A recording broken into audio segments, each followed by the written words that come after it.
E- Olá, aqui é a Karine Volk, E aqui é a Flávia Machado, juntas coordenamos o CRIAR. onde ensinamos um jeito simples de você preparar o seu filho emocionalmente para o mundo. E no vídeo de hoje nós vamos trazer a metáfora da carpa para exemplificar o quanto que a criança se desenvolve a partir do mundo que os pais apresentam para ela. A gente conheceu essa metáfora através de um amigo querido e pegamos então esse exemplo para fazer esse material para você hoje, então fica com a gente.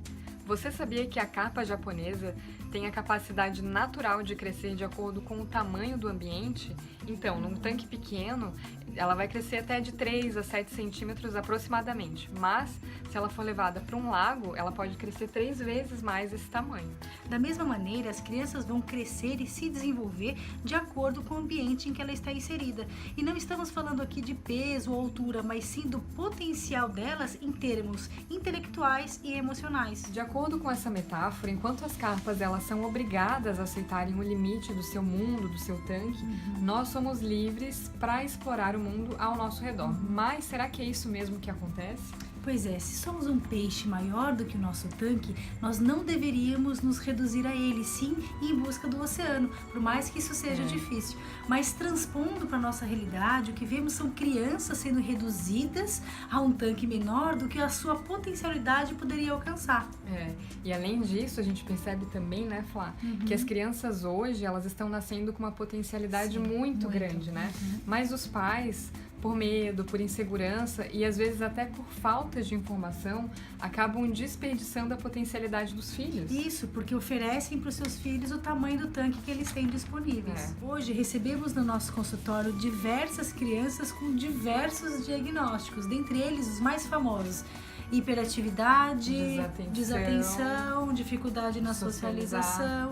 Mas o que a gente vai percebendo ao avançar a análise clínica é que esses diagnósticos estão para a criança como o tanque está para a carpa.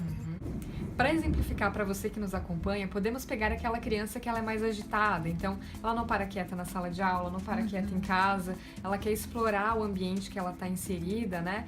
E muitas vezes ela é olhada pelo diagnóstico de uma hiperatividade devido a esse comportamento.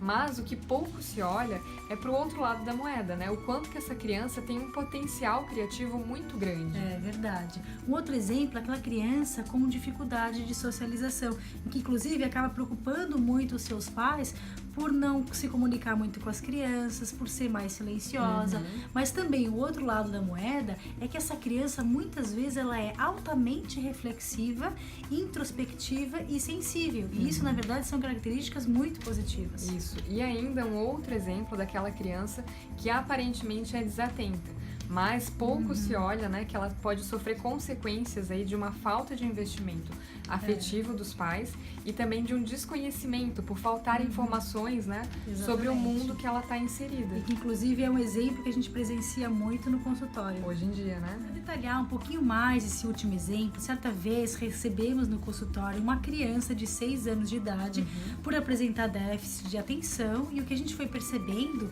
é que ela realmente não conseguia identificar informações simples, os objetos simples que estavam disponíveis, né? Como, por exemplo, o cadarço de um tênis, ela não sabia o que era.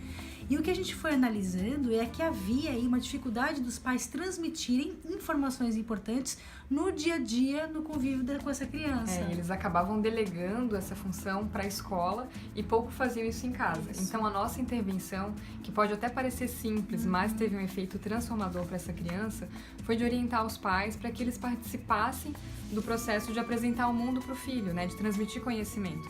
Então na hora de brincar em casa, na hora do caminho da escola, na hora de assistir televisão, né? E agora, antes da gente entrar nas nossas dicas do dia, é importante a gente frisar que sempre existe casos e casos, mas qual seria a finalidade dos nossos vídeos se não fosse problematizar isso que tem acontecido em massa para as nossas crianças? Que é a forma como tem se olhado para as dificuldades das crianças enquadrado dentro de um diagnóstico médico, de um transtorno ou de uma doença. A gente quer fazer um desvio disso. E a dica reflexiva de hoje é: papai e mamãe, você tem conseguido enxergar as potencialidades do seu filho sem enquadrá-los dentro de uma normativa? Ou seja, qual é o tamanho do tanque que você tem oferecido para o seu filho? Então a gente fica por aqui hoje, né? E se você gostou desse vídeo, deixa uma curtida, Deixa o seu comentário. compartilha na sua página. E se você está nos assistindo pelo Facebook e ainda não curtiu o nosso endereço, é só acessar nesse link que vai aparecer aqui na tela. Um beijo e até o próximo Beijo, vídeo. até mais.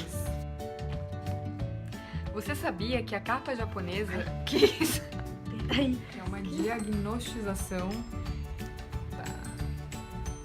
Puta que Não. pariu, Karine. Não acredito.